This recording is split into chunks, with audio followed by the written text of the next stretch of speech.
यामध्ये असे अनेक स्फोटक किस्से आहेत आणि त्यातीलच अजून एक खळबळजनक दावा असा आहे की शरद पवार आणि पंतप्रधान नरेंद्र मोदींच्या बाबतीतला तो दावा आहे। बाळासाहेबांप्रमाणे शरद पवारांनी गुजरातचे तत्कालीन मुख्यमंत्री म्हणजेच सध्याचे पंतप्रधान नरेंद्र मोदी आणि अमित शहांना गुजरात दंगल प्रकरणामध्ये कसं वाचवलं याबाबत सुद्धा नरकातला स्वर्ग या पुस्तकामध्ये खळबळजनक दावा केलाय। मोदींना अटक होऊ नये म्हणून शरद पवारांनी कॅबिनेटमध्ये कोणती भूमिका मांडली, तसंच अमित शहांना वाचवण्यासाठी मोदींच्या फोननंतर शरद पवारांनी कशी सूत्र हलवली याबाबतचा हे किस्सा आहे।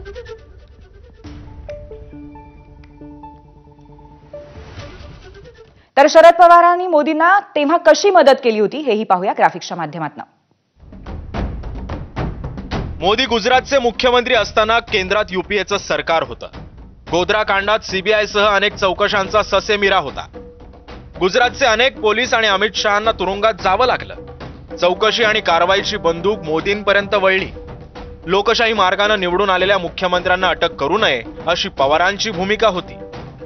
पवारांच्या भूमिकेला कॅबिनेटमध्ये मूकसंमती होती आणि मोदींची अटकही टळली। पवारांच्या उपकारांचे मोदींनी किती स्मरण ठेवले?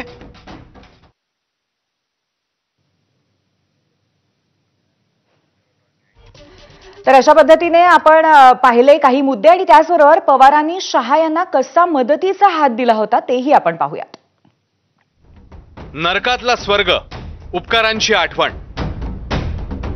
अमित शहा खून प्रकरणात आरोपी होते, त्यांना तडीपारही केलं होतं। अमित शहांच्या जामिनात सीबीआय विशेष पथकाचा विरोध होता। सीबीआय पथकातील महाराष्ट्र केडरच्या अधिकाऱ्याचा विशेष विरोध होता। मोदींनी पवारांना फोन केला। पवारांनी स्वभावानुसार मदत केली। शहांना जामीन मिळाला, पण पुढे ते पवार आणि महाराष्ट्राशी कसे वागले? यानंतर पुन्हा एकदा प्रतिनिधी वेदांत नेब यांच्याकडे जाऊयात। वेदांत, एकंदरीतच फक्त अमित शहा नाही तर नरेंद्र मोदी आणि त्याचबरोबर शरद पवारांनी त्यांची कशी एका पद्धतीने पाठराखण केली होती असा सुद्धा उल्लेख आहे, त्याबद्दल काय सांगतायत? नक्कीच, म्हणजे महाराष्ट्रातले दुसरे मोठे नेते शरद पवार इथे कशा प्रकारे राजकीय मतभेद बाजूला ठेवून अमित शहा आणि नरेंद्र मोदी अडचणीत असताना कशी मदत करतात हे पुन्हा एकदा या पुस्तकातनं अधोरेखित करण्याचा प्रयत्न संजय राऊत यांनी केलेला आहे। म्हणजे जेव्हा गुजरातचे मुख्यमंत्री नरेंद्र मोदी होते तेव्हा केंद्रात यूपीएचं सरकार होतं। शरद पवार हे यूपीए सरकारमध्ये मंत्री होते आणि यावेळी जो संघर्ष नरेंद्र मोदी विरुद्ध यूपीए केंद्रातलं सरकार असा जेव्हा हा संघर्ष होता तेव्हा नरेंद्र मोदी यांच्या अडचणी या वाढत होत्या, कारण सीबीआय चौकशी करत होतं आणि यामध्ये या पुस्तकामध्ये असं सांगण्यात आलंय की नरेंद्र मोदी यांना अटक होणार अशा प्रकारची चर्चा होती। मात्र याच वेळी कॅबिनेट बैठकीमध्ये जो स्टँड शरद पवारांनी घेतला, शरद पवारांनी असं सांगितलं की लोकमतातून किंवा लोकांमधनं जो मुख्यमंत्री निवडून आलेला आहे त्या मुख्यमंत्र्यांना अटक करणं हे योग्य नाही आणि या सगळ्या मताशी काहींनी मुकसंमती दर्शवली आणि त्यानंतर नरेंद्र मोदी यांची अटक टळली असा दावा या पुस्तकामध्ये करण्यात आलेला आहे।